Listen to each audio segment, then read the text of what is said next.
Hi friends, మా అమ్మమ్మ వంటలు. ఈరోజు వినాయక చవితి కదండి. నేను విఘ్నేశ్వరుని ముందు రోజే తెచ్చుకొని పెట్టుకోవడం ఆనవాయితీ అండి. ఎప్పుడైనా కానీ మా చిన్నప్పటి నుండి జరుగుతుంది అది. మా నాన్నగారు మా చిన్నప్పుడు మా తాతగారి విగ్రహం మట్టితో విగ్రహం తయారు చేసి ఇస్తే ఆయన ఎన్ని ఆకులు ఆయన పేర్లు రాసి ఇచ్చేవాళ్ళు. వెళ్ళి బయటికి వెళ్ళి తీసుకొచ్చి పూజ చేసేవాళ్ళు. అప్పుడు ఒక పుస్తకం తీసుకొచ్చి వినాయకుని పుస్తకం తీసుకొచ్చి చదువుకునే వాళ్ళం మా చిన్నప్పుడు.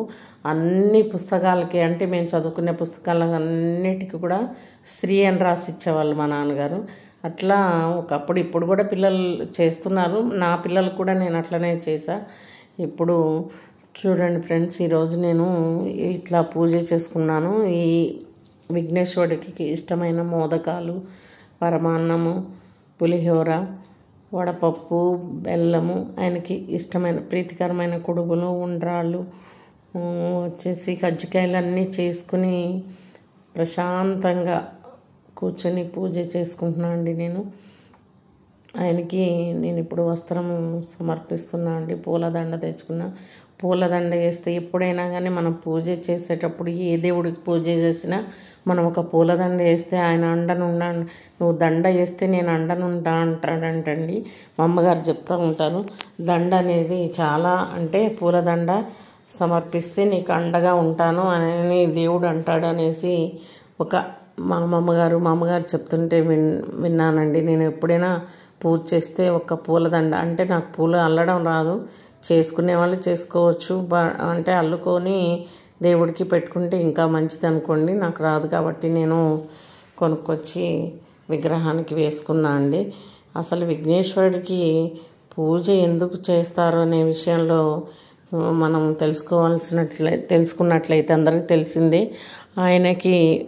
ఈయన విఘ్నాలు తొలగిస్తాడండి. మనం ఏ పని మొదలుపెట్టినా ముందు విఘ్నేశ్వరుని గం గం గణేశాయ నమః, ఓం గం గం గణేశాయ నమః అని అనుకుంటూ పూజ చేస్తే మనకి ఖచ్చితంగా ఆ విఘ్నాలు తొలగిపోతాయండి. మన నిర్విఘ్నంగా మన పని జరిగిపోతుందండి.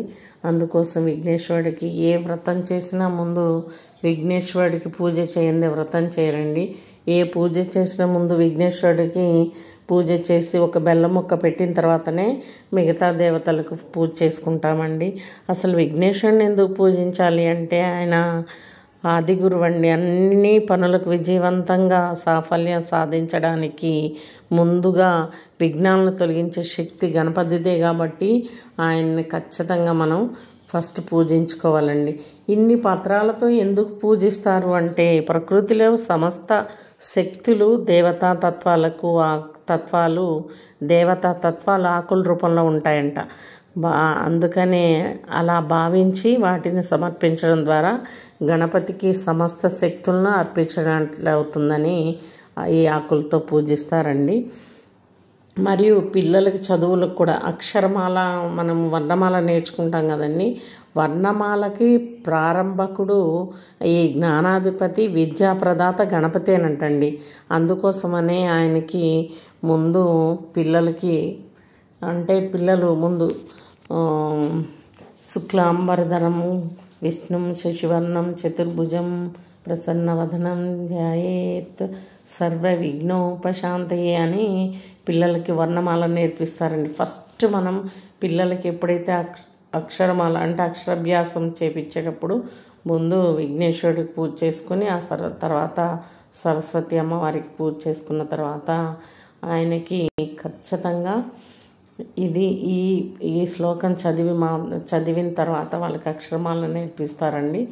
సో అక్షరమాలకు అధిపతి అన్నమాట, జ్ఞానాధిపతి అయిన ఈయనకి ఖచ్చితంగా పిల్లలు విఘ్నేశ్వరుడికి దోసపండు కూడా పెట్టాలంటండి. మనము పండ్లన్నిటితో పాటు దోసపండు కూడా పెట్టాలంట. అది ఎందుకో నాకు తెలియదు, దాన్ని కామెంట్ చేయండి ఎవరికైనా తెలిసినట్లయితే.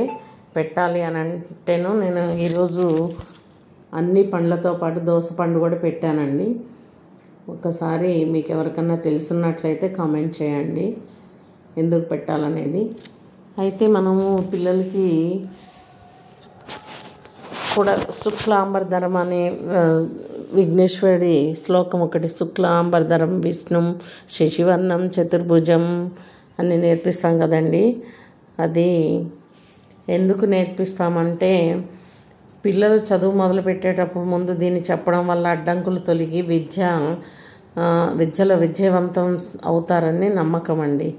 ఇదొక చిన్నప్పటి నుండే పిల్లలకి దేవుడిపై శ్రద్ధ అంటే ఏకాగ్రత పెరగడానికి సహాయపడుతుందండి.